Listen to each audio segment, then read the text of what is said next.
Los callahuayas somos los médicos de Collasuyo. Cuando había el gran imperio del Tahuantinsuyo, en esta capital de los aymaras, Tiahuanaco, era la capital de los aymaras, de la primera etapa. Entonces no había médicos, no había farmacias, no había dónde acudir y se curaban los nativos del lugar. Callaya, Itaja, Suma, Uspanay, Pachacune, Pachacama, Acapachamamam, Achulacapach, Sumay Purilpan, Taji, Humanacaja, Aca, Suma, Achunapataque, Bendicionama, Chulana Preta, Hacha, Auki, Pachacamas, Taucauki. Humajai, Nanaketa Kunkata Pristaja, Pachamama, Muraki Uya Pristaja, Tierra Virgen, Nayaja, Anticha, Patznawa, Washitata, Itak Hayaya.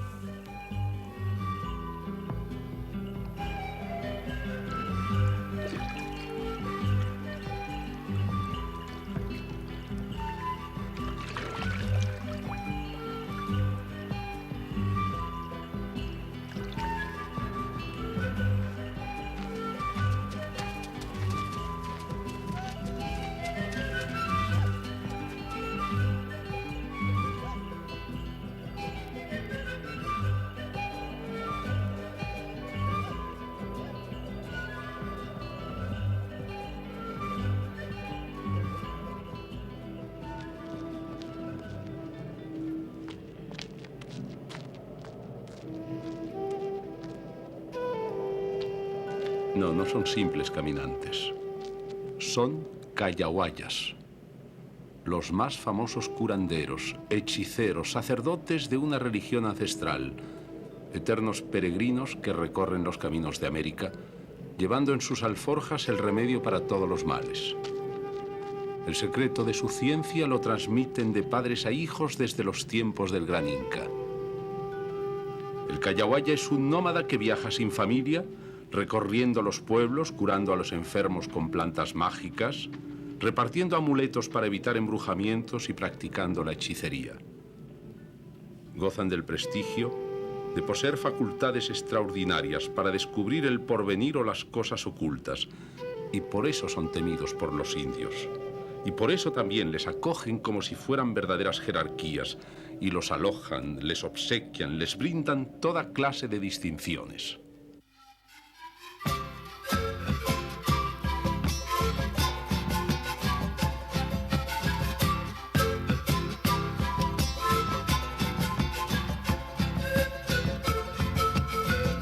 Allí donde hay una fiesta, ahí están ellos.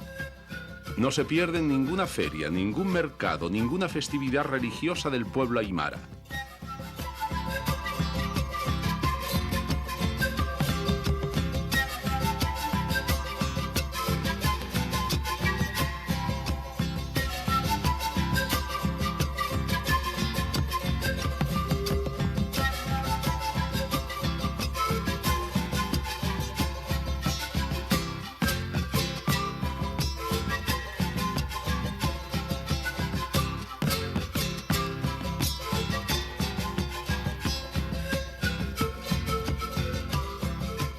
El callahuaya es orgulloso.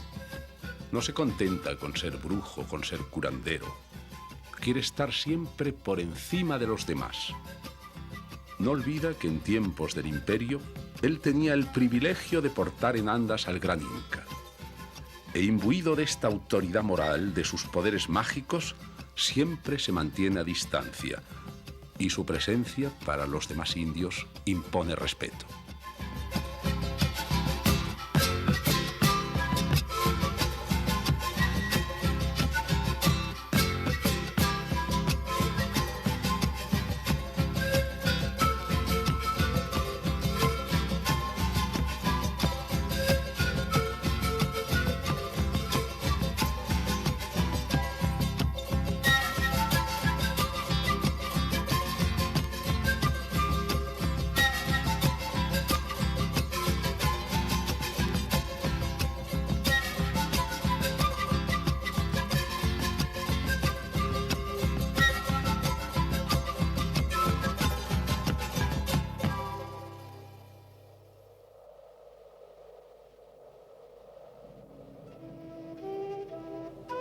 Hay una plaga, una epidemia en el pueblo, y toda la comunidad se reúne.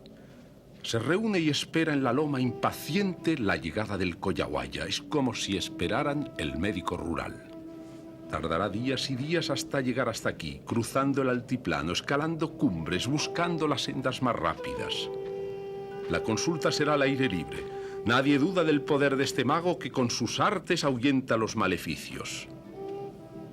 Y al fin el callahuaya llega por la mañana. Diligente, pequeño, fuerte, con su poncho colorado, su alforja grana, viene del fondo de los Andes, va vendiendo medicinas y magias, como polvo de asta de ciervo y de bezoar, cebadilla de estornudar y agallas contra las hemorragias, jarabandí, quina y estoraque, hillas que eran cabritas y llamitas de cobre que traen suerte para salir de pobre y librar los rebaños de todo ataque, sortijas de piedra imán contra los celos y el olvido.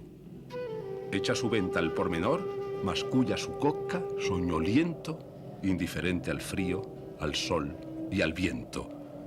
Ahí se va por la campiña abierta, correr las tierras del mundo, hasta que el horizonte profundo ciérrase tras él como una puerta. Los callahuayas proceden todos del mismo lugar, de los valles de Curva, de Cata y Charazamí. Aldeas recónditas asentadas en la cumbre de los Andes, donde ni siquiera los conquistadores llegaron.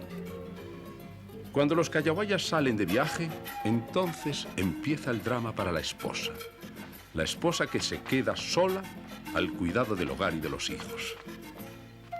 Es la incertidumbre del regreso de su hombre, ya que su ausencia, ella sabe, puede durar meses, años, lustros a veces. Y guardar fidelidad al marido aquí es sagrado. Aunque lo den por muerto, ella debe demostrar esta fidelidad, lo que ellas llaman tabuarse. La mujer no se cambiará jamás de camisa, manteniéndola sucia, pegada al cuerpo durante todo el tiempo que dure la ausencia del marido. Y si se la descubre por casualidad lavando su camisa, entonces ha violado el tabú y está obligada tiránicamente a someterse a una bárbara costumbre. En este valle de Curva hay un terrible despeñadero en el que hay una gran roca que se llama el Pular y domina todo este abismo. Allí conducían y conducen a la mujer adúltera. Y ella debe suicidarse, debe arrojarse desde arriba a las aguas del torrente para que estas aguas purifiquen su cuerpo. Esto, amigos, os puede parecer una historia, y confirmo que no hemos tenido ocasión de vivirlo. Sin embargo, sí que hemos tenido ocasión de entrevistarnos con el alcalde, digamos así, el jefe de la comunidad de Curva, don Octavio Manani, y nos ha mostrado unos registros en el que hay constancia de que 20 mujeres, 20, se han arrojado, se han tirado del barranco en los últimos 40 años. Antes la costumbre era diferente, era más mágica. Antes era el juicio de los cóndores. Cuando una mujer era sospechosa de ser adúltera o no, la desnudaban, la ataban a un poste frente a esta montaña nevada de la Camani, y entonces esperaban durante todo el día hasta la puesta del sol, mientras toda la comunidad a distancia prudente hacía sus libaciones con la coca y hacía sus cantos y hablaban su lenguaje secreto, esperaban el veredicto de los cóndores. Si se acercaban, quería decir que era carne de carroña y en consecuencia adúltera. Si se alejaban o no venían, significaba que la mujer era pura y quedaba libre. Pueblo de Laja, del departamento de La Paz. Hoy se celebra la fiesta de la Virgen y los cayahuayas, naturalmente, no podían estar ausentes.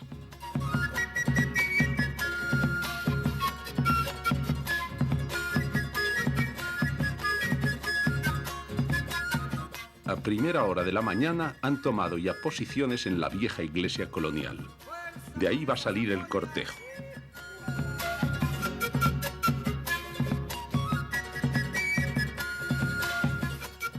Se inicia la procesión y ellos no quieren perder su rango, se colocan nada menos que en primera fila, rivalizando en prioridad con el alcalde y con el sacerdote. Aquí la religión, en su manifestación exterior, es una mezcla muy teatral de cristianismo y de mitología prehispánica. La Virgen es asimilada a la Pachamama, a la Madre Tierra, Jesucristo al Dios Sol. El culto católico se amalgama con el panteísmo del ceremonial incaico. Sin embargo, no hay que olvidar que para la aymara existe una religión profunda, cotidiana, animista, hecha de espíritus y de demonios. Los espíritus encarnan de forma privilegiada en el paisaje que rodea su comunidad, en las montañas, en las rocas, en las cuevas, en los ríos, en los torrentes. El más viejo de todos los cayahuayas ha meditado 2 noches leyendo la hoja sagrada de la coca. Para que vengan las lluvias, para que termine la sequía, hay que hacer un pedido a la Madre Tierra, y el pedido exige el sacrificio de una llama. La llama para el indio es esencial. Le sirve para todo, para el culto religioso, como animal de carga, capaz de cruzar el gélido altiplano casi sin agua y con una pobre ración de paja brava. Utiliza su carne y su leche para alimentarse, su lana, su piel, los huesos para fabricar ropa y utensilios, sus excrementos como combustible. La llama, en sus viajes, es su mejor compañera. Lo es todo para él, incluso hasta su mujer. Se engalana la llama y como una desposada recibe una lluvia de confetis. Es una despedida triste pero necesaria.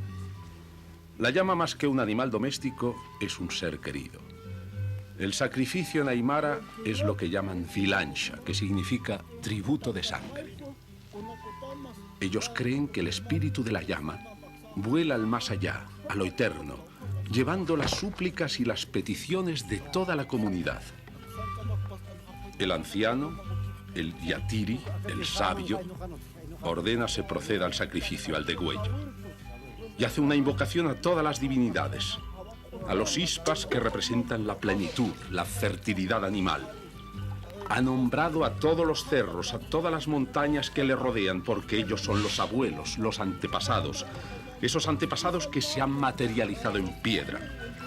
Y brinda la sangre caliente a ese mundo vegetal donde anidan los espíritus de los muertos. Pide con el holocausto un nuevo vigor, una nueva vida.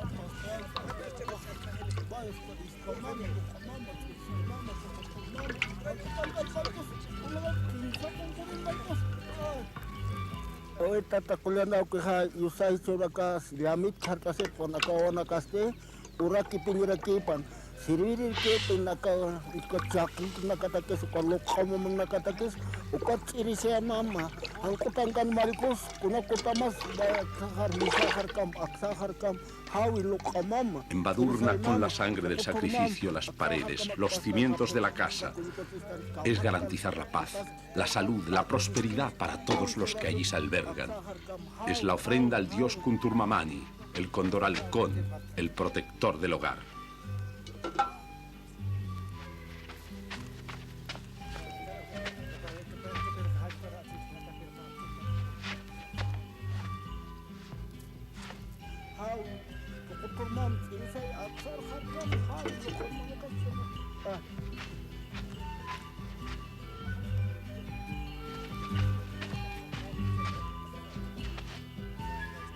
Los campos están sedientos de agua y la diosa, la madre tierra, la Pachamama, sedienta de sangre y hay que colmarla. Esparcir, rociar los surcos, las simientes con el más milagroso de los fertilizantes. Así ella será generosa y la cosecha será buena y no habrá más hambruna en toda la comunidad.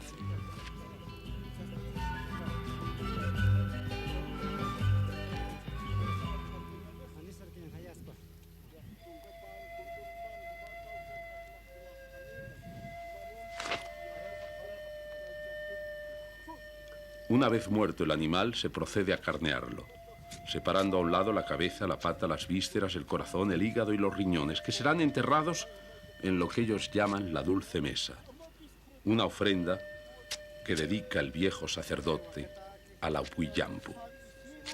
El resto de la carne se preparará en asado para el gran banquete de esta noche en el que va a participar toda la comunidad. ¿Qué edad tiene el abuelo? El abuelo, ¿cómo es abuelo? ¿Antes te cuenta? Antes acá kata penyo patung ya piskanir sarjano kacat Akan, akatokin. katoke. Antes kuntas 160 años, ¿no? ¿160? 60 años. ¿Es tu bisabuelo? Sí, sí, sí, sí. Ese es. ¿Y qué recuerda de su tiempo? Ahora, recuerda de su tiempo porque aquellos años no había ni escuela, ni radios, ni autos en su vida, ¿no? En esa época. Ahora, como él ha visto ya muchas cosas nuevas, ¿no? Ahora, por eso ahora él tiene una admiración grave, ¿no? Nuevo, dice, ¿no? Entonces ahora él dice que antes no había nada. Estábamos esclavizados con los patrones, así, ¿no? Por últimamente dice que hubo un patrón sin hijos, entonces había dado a un señor, entonces ese señor también había dado a los padres habían ya manejado ya como si fueran su hacienda, ¿no? Entonces, claro, en esos tiempos el abuelo, claro, ha sufrido, ¿no? Todo. ¿Ha vivido muchas batallas el abuelo? ¿Muchas guerras? Claro, él había visto pues mucha pelea, ¿no? Con los patrones, ¿no? Especialmente antes, ¿no? Así que hubo ya una lucha así fuerte, ¿no? ¿Y él empezó la tradición de la medicina natural? Sí, porque él ha empezado desde...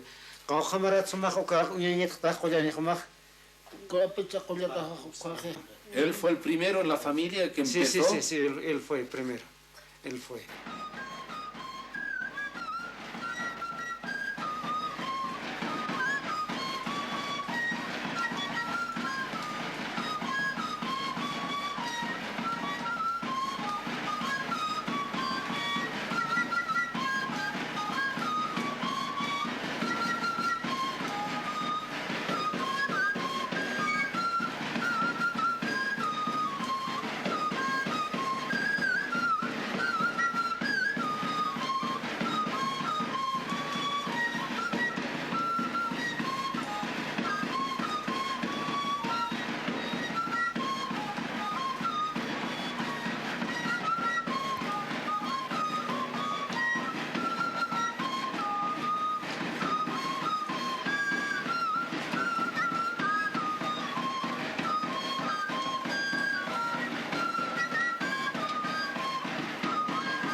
Porque ahora él es muy antiguo siempre, ¿no? No hay de esos temporáneos, no hay ninguno. ¿Y qué hace para vivir tan viejo? ¿Qué método? Porque él tiene pues una especialidad, ¿no? Tiene un trabajo muy especial. Entonces además ha tenido su alimentación muy equilibrada, ¿no? Equilibrada, ¿no? Entonces por eso yo creo que él tiene una fuerza. Entonces, es el hombre más viejo. Viejo, ¿no? De todo de toda la comunidad. El único, ¿no? Claro, había otro más, pero murió. ¿Cuántos años tenía el que murió? Murió creo que con 180 años ese don Mario Calcina era, ¿no? Más antiguo que él, ¿no? Pero él tiene todavía muchos años para vivir. Sí, por eso ahora... Y él es curandero, ¿no? Sí, él es como médico aymara, ¿no? Es un médico aymara. Aymara, joyere se llama. Y toda la base es la hoja de coca. La coca. Y por aquí adivina las cosas. Las cosas, adivina, ¿no? Adivina. Desde lejos viene para consultarse. Todo tipo de enfermos. No, todo tipo de enfermos. Él adivina la dolencia. Y la cura también. La cura también. Llevan a su casa y entonces ya la cura a base de hierbas. A base de hierbas. A base de hierbas. A través de la coca. Claro, él consulta a la coca. ¿Qué hierbas va a utilizar, no? ¿Qué hierbas va a utilizar? Y la enfermedad también. Entonces, la enfermedad también, ¿de qué está enfermo?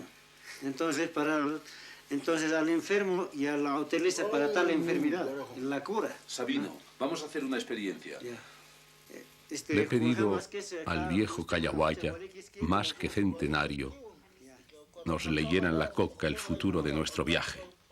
Echa las hojas a voleo. Supongo que la suerte dependerá de cómo caen. Analiza las venas de la hojita.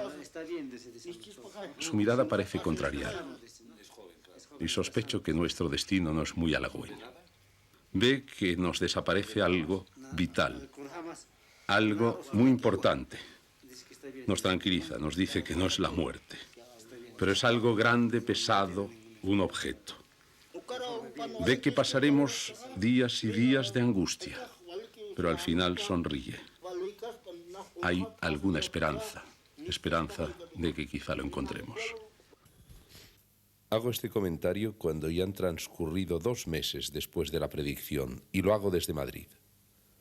Pues bien, debo certificar que el viejo matusalénico Cayahuaya no se equivocó. Lo que él preveía iba a desaparecer, desapareció, porque en La Paz nos robaron el cajón de las películas rodadas. Todo el reportaje, algo vital para nosotros, era una pérdida irrecuperable. Y como él también predijo, pasados unos días de zozobra y de angustia, milagrosamente recuperamos el material. No se sabe cómo apareció la caja abandonada en un rincón del aeropuerto.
Cerca de La Paz, en el Valle de la Luna, aparece... No es un Cayahuaya.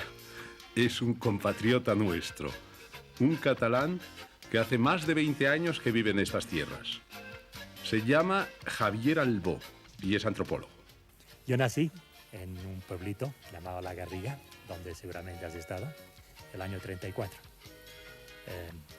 Y vine aquí a Bolivia el año de la reforma agraria, un poquito antes de la reforma agraria, el año 52 llegué a Bolivia. Era un jovencito entonces de mis 16 años, entrando a los 17. Y desde entonces me considero boliviano, al nivel legal y al nivel cardíaco, si quieres, ¿no? A nivel de corazón. Viví primero en Cochabamba, donde me metí más en el mundo quechua, y desde el año 71 estoy sobre todo en el mundo aymara. Esos eternos peregrinos que surcan las rutas de América no son desconocidos para Javier Albó. Se llaman los callahuayas. Y según algunos de ellos, por ejemplo, tú te has encontrado con Antonio Álvarez Mamani, ellos también se llaman a veces collahuayas, que es una palabra ya aymarizada que quiere decir los que llevan las medicinas. Mantienen un idioma secreto para curar, lo llaman puquina, y mantiene muchas palabras de origen de este otro grupo, Uru, que ya tiene mucha menos vitalidad desde hace muchos siglos, pero ellos lo mantienen como una lengua usada para sus curaciones. En el tiempo del Inca, según dibujos de un Guamán Poma, incluso aparecían como los que portaban en andas al Inca. Entonces han mantenido toda esta tradición desde muy antigua.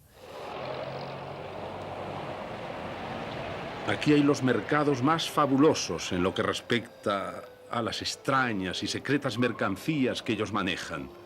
Los tres callahuayas recorren los mercadillos de las calles de Linares y de Sagárnaga, y aquí son las cholitas las que imponen su ley. No, señora, ¿qué voy a hacer, si voy a vender todo? Todito voy a llevar, caserita. Dámelo todito, rebajame. No, ¿ya? no, ¿En señora. cuánto me vas a dar todito? No, es que, ¿qué voy a hacer pues, en mi casa yo? Si voy a vender todito. Rebajame. Es el precio siempre, no, señora, no rebajo. En el mercado de los brujos, los callahuayas venden las plantas mágicas que han recogido en sus valles de curva. Y compran, a su vez, los fetos de llama, los murciélagos disecados y otros artilugios que son necesarios, indispensables para efectuar sus ritos y sacrificios. He escuchado cosas que son muy interesantes, ciertamente, de la manera en que han curado determinadas enfermedades, también de lo que podríamos llamar su fuerza psicológica, ¿no? Al nivel de telepatías. Hubo un cineasta de los más famosos de Bolivia que perdió todo su equipo en cierta ocasión y no había manera. Le dijeron, bueno, vaya a tal callahuaya, y efectivamente, a través del callahuaya lo encontró.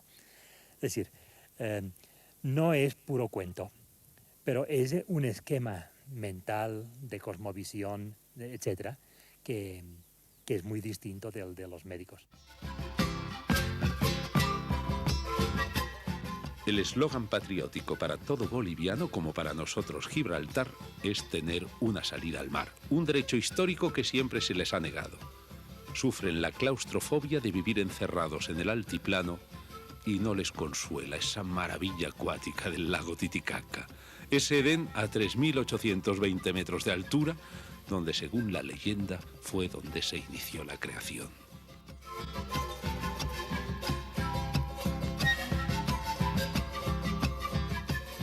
Cruzamos el lago por el estrecho de Tiquina, enfrente está Copacabana y más lejos las célebres islas del Sol y de la Luna. En esa expedición en la cuna y el corazón del pueblo aymara nos acompaña un guía excepcional, que es nuestro compatriota Javier Albó, identificado en cuerpo y alma con ese pueblo con raíces milenarias. Dice que una de las preguntas claves que se hace cualquier aymara es ¿qué tiptanza? ¿Quiénes somos? Y es bien importante esto porque es muy complicada y muy interesante la historia de la identidad del aymara. Hay un famoso historiador que dice que la última vez que la aymara fue libre fue antes de la conquista de los incas, lo cual ya quiere decir una larga historia de opresión y al mismo tiempo una larga resistencia de no querer conformarse con morir, con dejar de ser un pueblo, una cultura.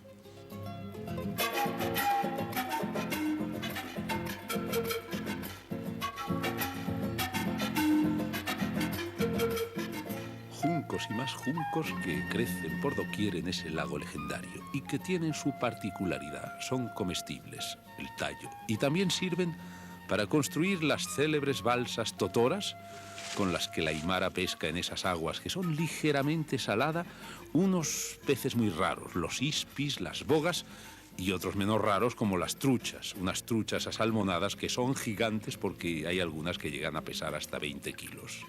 Antes era más o menos rico económicamente, mantenían acceso a la puna con los ganados, con la quinoa, con la papa, a los valles con el maíz, a la zona de yungas que ustedes ya han conocido, con la coca, etc. Y tenía todo un sistema económico que le daba plenitud. En el momento actual hay muchas veces el conflicto, lo hubo sobre todo antes de la reforma agraria, lo hay en los que van a la ciudad, de que por una parte tienen muy fuerte este sentido de identidad, por otra parte sienten la necesidad para poder avanzar, que la sociedad les impone como único camino de avanzar dejar de ser ellos. Y están con un rasgamiento interno, ¿no? Aymara en realidad es un nombre también puesto por los españoles, en cierta forma. Ellos a sí mismos siempre se han llamado, hasta el día de hoy, se llaman Jaque. Jaque es el nombre del aymara, que quiere decir ser humano. Y Jaquearu es la lengua aymara, quiere decir la palabra del ser humano, de la persona. Y en contraste ve al otro, desde el español hasta en general el opresor, diríamos, le dicen el cara, que quiere decir el pelado. A mí, como soy tan calvo, me dicen el peque cara, la cabeza pelada.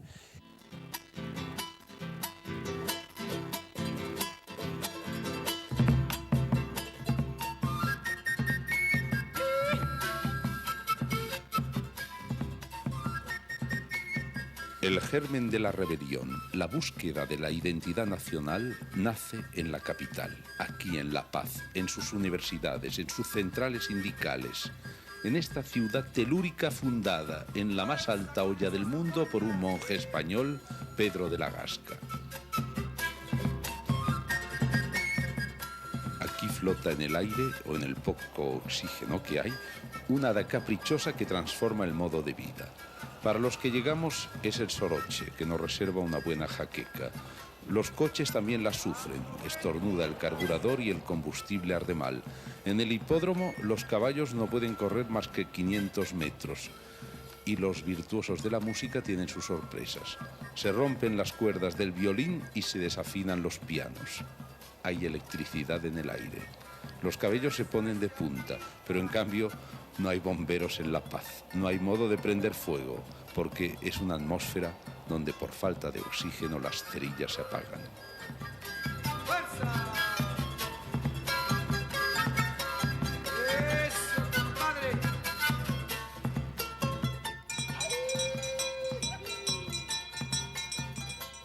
En el camino nos tropezamos con una manifestación de mujeres. A mí la verdad es que me sorprende esta actitud diferente, rebelde, determinada, incluso agresiva de esas nuevas mujeres indias que secularmente, inveteradamente eran sumisas, tímidas por lo menos ante el extranjero y que parecían ser esclavas de su hogar y de los hijos. Tal vez la liberación del indio empieza por la mujer también.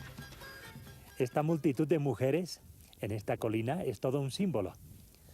Son las hijas de los peones y colonos de la hacienda de Yaruichambi, que era la hacienda de uno de los principales poetas de Bolivia, Franz Tamayo, y se convirtió en el gran promotor de la causa del indio. Pero en esas paradojas que pasan en la historia, al mismo tiempo, en su hacienda era un patrón que, según cuentan hasta ahora los colonos, los excolonos y los descendientes de ellos, era un patrón muy abusivo. Dice, ordeñábamos la leche, pero no la veíamos. Nos trataba a chicote.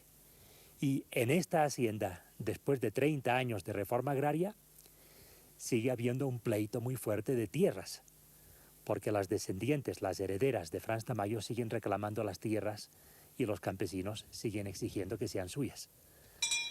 Es un símbolo, por lo tanto, de una larga lucha de todo el campesinado boliviano por la tierra.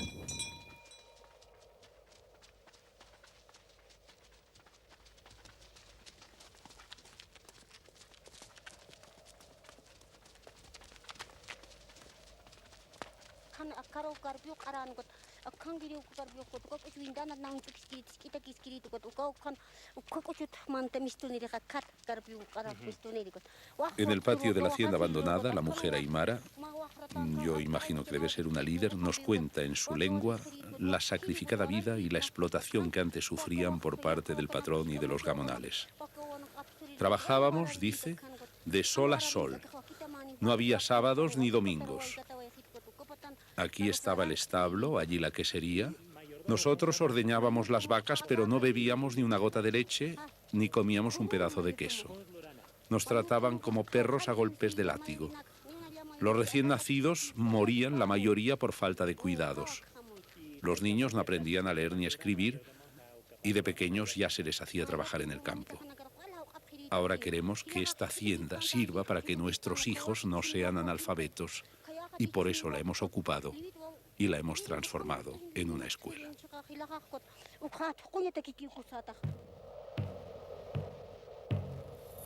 Sopla un aire de revuelta en los Andes, una corriente indigenista que va del Illimani hasta el Chimborazo. Aquí en Ayo Ayo hemos coincidido justamente con la fiesta aniversario de la muerte del caudillo Tupac Atari. Se celebra un meeting, hay parlamentos, hay fiesta y la preside el líder campesino Genaro Flores.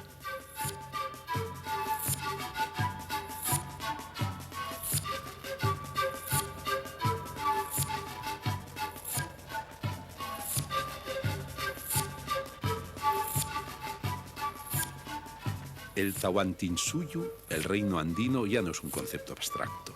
Es todo un pueblo que busca su identidad nacional por encima de esas artificiales fronteras que por rivalidad o por intereses se inventaron los generales de Bolívar.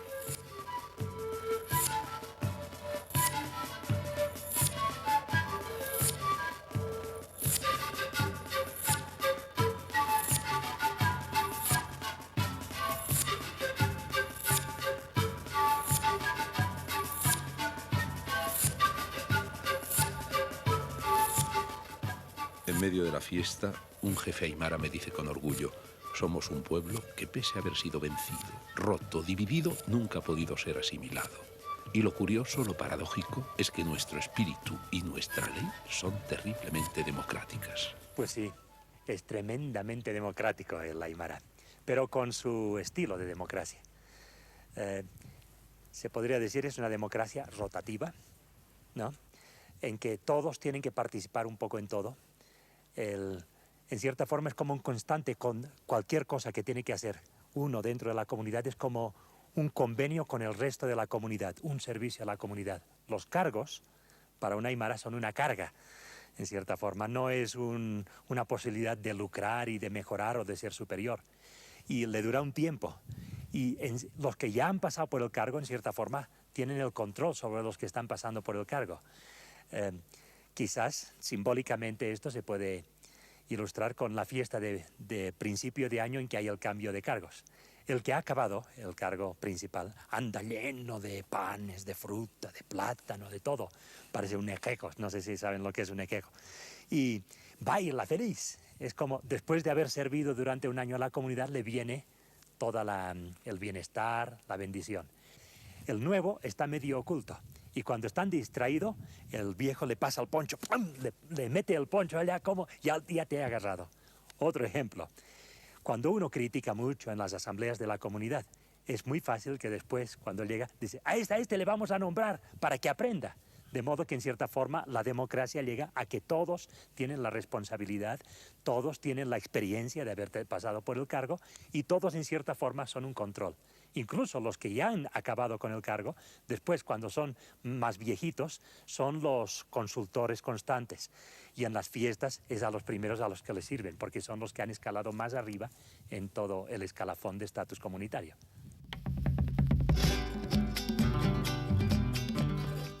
Queríamos regresar a La Paz, pero han detenido al jeep de Albó. Los caminos están cortados. Los campesinos reclaman mejoras y protestan. Los hombres forman piquetes, guardias, retenes en la carretera, pero mientras las mujeres lo aprovechan para celebrar sus asambleas. Y al final, el gran banquete al que gentilmente nos han invitado. Lo curioso es que las mujeres se hacen servir, como han cambiado los tiempos, Dios mío, por los pocos hombres que se han quedado en el poblado.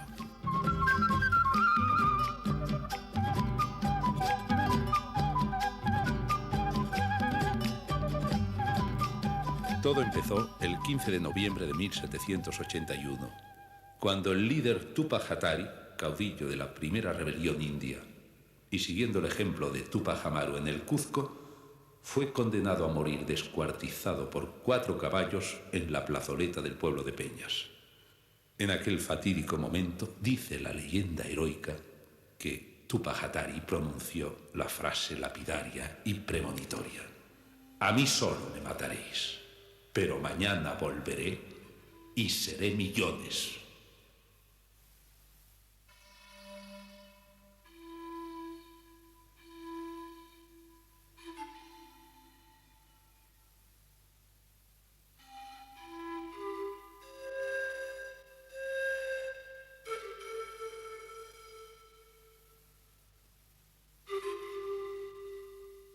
Desde entonces han transcurrido 200 años. Y el Aymara considera que su liberación todavía no se ha consumado. Lo cierto es que después de una larga oscuridad, resplandece al fin una lengua viva. Brotan por doquier centros culturales. Se desentierra el pasado como se desentierran las joyas incaicas. Se crean sindicatos, nacen líderes, partidos, gremios, asociaciones. Empiezan a recuperar la autonomía perdida. El pueblo más alto del mundo y secularmente postergado, el pueblo aymara, no se resigna a morir.